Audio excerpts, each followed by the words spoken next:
Hello everyone, I am Advocate Kirti, faculty of law Delhi university alumni. जैसा कि मैंने आपको पहले के लेक्चर्स में कोपार्सनरी और उसमें डॉटर्स के राइट्स का पूरा कॉन्सेप्ट करवा दिया था, तो आज की इस वीडियो में हम हिंदू लॉ का अगला सबसे इम्पोर्टेंट टॉपिक करने वाले हैं और वो है फैमिली लॉ कर्ता।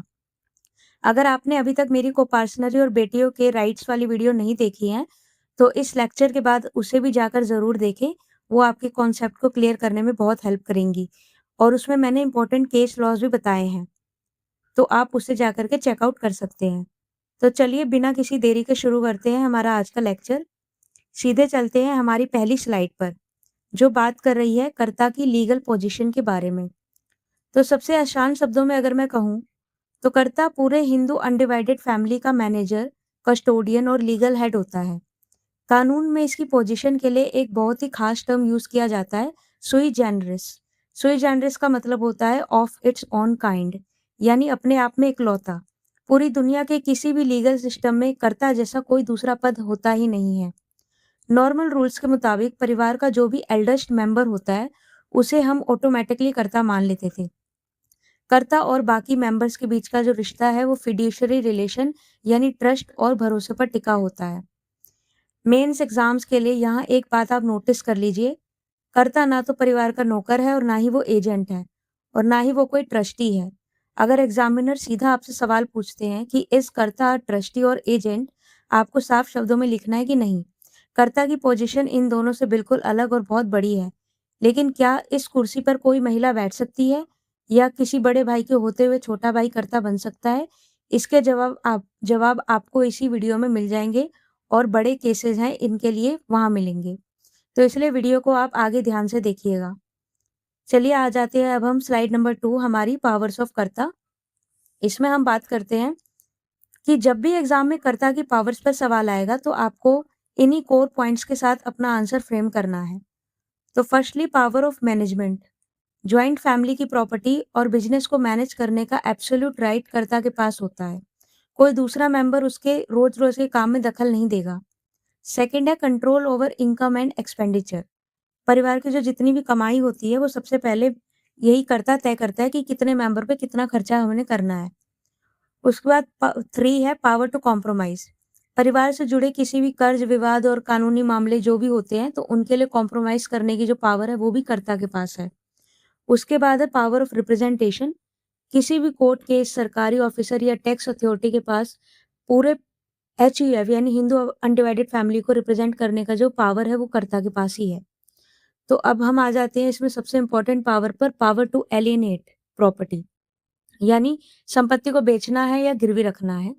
तो इसमें ये माना जाता है कि कर्ता जो है वो 3 चीज़ों में बिना मर्ज़ी के नहीं कर सकता, उसमें एक्सेप्शंस होते हैं, ठीक है? तो इसमें हम एक्सेप्शंस पे आते हैं, जो अब अभी आप अपनी स्क्रीन पर देख रहे हैं। तो कर्ता केवल इन 3 सिचुएशंस में बिना किसी के परमिशन के प्रॉपर्टी बेच या ट्रांसफ़र कर पाएगा। जैसे कि लीगल नेसेसिटी, अगर किसी को कोई कानूनी हेल्प चाहिए हो या परिवार में कोई मेडिकल इमरजेंसी आ जाए या इकोनॉमिक क्राइसिस आ जाए, तो लीगल नेसेसिटी के लिए कर्ता कर सकता है। उसके बाद है बेनिफिट्स ऑफ स्टेट, यानी अगर कोई प्रॉपर्टी का फ़ायदा देखना है या कोई सुरक्षा की काम करना है तो कर सकता है। तीसरा है इंडिस्पेंसेबल ड्यूटीज़, यानी अगर ज़रूरी धार्मिक या पूर्वजों से जुड़े हुए कोई काम करने जैसे शादियाँ करानी है, पिंडदान करवाना है, तो उसमें कर्ता कर सकता है।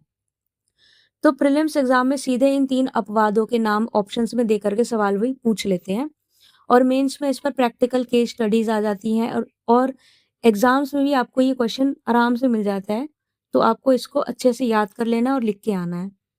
उसके बाद हम आ जाते हैं स्लाइड नंबर 3, जो हमारा केस है, मिसेस सुजाता शर्मा वर्सेस श्री मनु गुप्ता। तो इस केस में क्या हुआ था, ये लैंडमार्क केस है कर्ता का। तो दिल्ली हाई कोर्ट का यह ऐसा फैसला है जिसमें महिला अधिकार के लिए एक बहुत बड़ा मील का पत्थर था।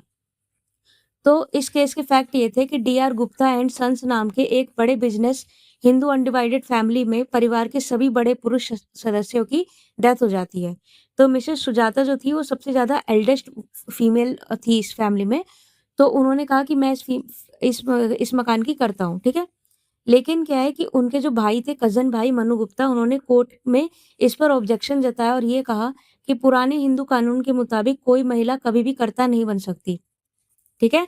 तो इसमें कोर इश्यू यही था कि क्या हिंदू जो सक्सेशन एक्ट है 2005 के लागू होने के बाद क्या महिला या बेटी को भी हम हिंदू अनडिवाइडेड फैमिली में कर्ता बना सकते हैं? तो इसमें दिल्ली हाई कोर्ट ने बहुत ज़्यादा प्रोग्रेसिव जजमेंट दिया था और कोर्ट ने साफ कहा था कि हिंदू सक्सेशन अमेंडमेंट एक्ट 2005 ने बेटियों को बेटों के बिल्कुल बराबर को-पार्टनर का दर्जा दिया है। जब कानून ने राइट्स के मामले में बेटे और बेटी में कोई फ़र्क नहीं रखा, तो कर्ता बनने के अधिकार में भी कोई फ़र्क नहीं किया गया है। ठीक है?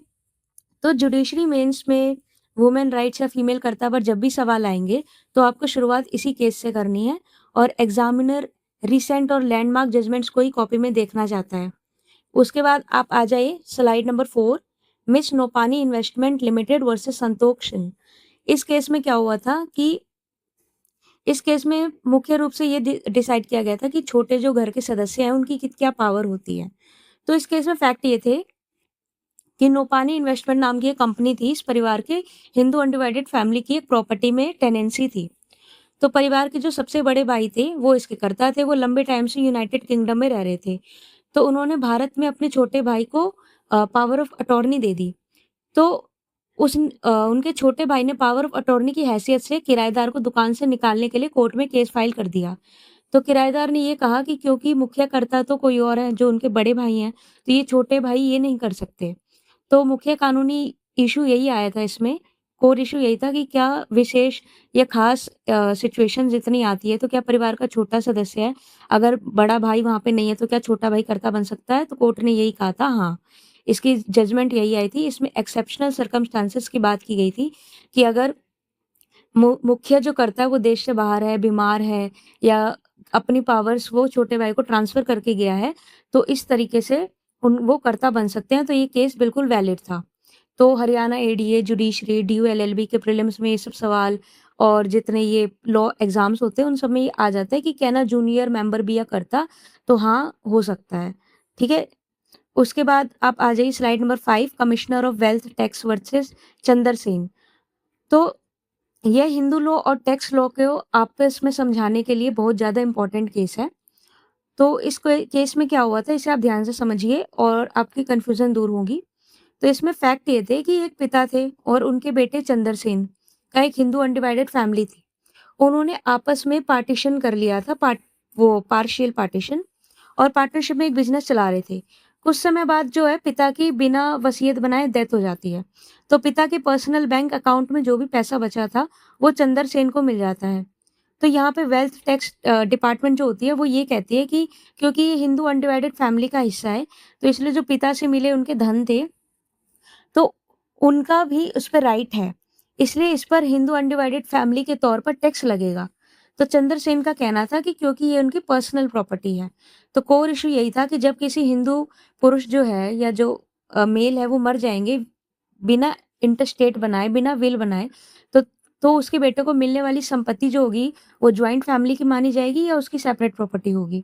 तो कोर्ट ने इसमें ये डिसीजन दिया था कि सुप्रीम कोर्ट ने एक बहुत ही कानूनी सिद्धांत इसमें लाया था कि कोर्ट ने कहा कि section 8 of Hindu succession act 1956 में पुराने जो वो ट्रेडिशनल हिंदू कानून थे, उनके ऊपर ये भारी पड़ गया था और इस वजह से इस संपत्ति में पोते का जन्म से कोई अधिकार नहीं है, इसलिए पिता से विरासत में जो मिला था धन, वो चंदर सेन की सेपरेट प्रॉपर्टी मानी गई थी और ना कि हिंदू डिवाइडेड फैमिली की प्रॉपर्टी। तो ये केस ट्रेडिशनल हिंदू लॉ का सबसे बड़ा उदाहरण है। तो ये ड्यू एलएलबी जुडिशरी मेंस में इस कॉन्सेप्ट पर हर दूसरे साल शॉर्ट नोट लिखने को आ जाता है, तो इसे आप बिल्कुल मिस मत करिएगा। उसके बाद आप आ जाइए स्लाइड नंबर 6 पे, श्रीमती दीपो वर्सेस वासन सिंह। ये निर्णय था सोल सर्वाइविंग को-पार्टनर के सिद्धांत पे।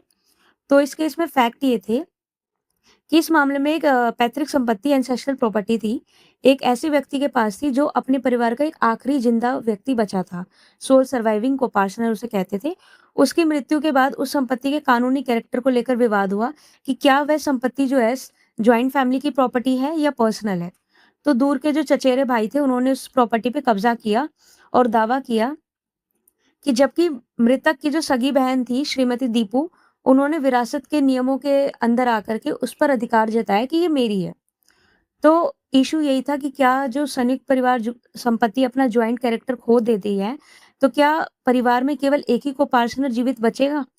तो कोर्ट ने इसमें यही फैसला दिया था कि भले ही परिवार में केवल एक ही कोपार्सनर बच गया हो, लेकिन जब तक वो जीवित है, तब तक संपत्ति का जो चरित्र होगा ना, वो जॉइंट फैमिली प्रॉपर्टी का रहता है। तो अगर भविष्य में उसके यहाँ कोई भी पुत्र जन्म लेगा या वह किसी बच्चे को गोद ले लेगा, तो वो कोपार्सनरी फिर से ज़िंदा हो जाएँगी। एक टाइम कोपार्सनरी डेथ कर गई है, मर चुकी है, लेकिन क्या है कि उसमें अगर कोई न्यू फैमिली मेंबर जुड़ जाते बर्थ से या अडॉप्शन से, तो उसके बाद फिर से वो कोपार्सनरी ज़िंदा हो जाती है।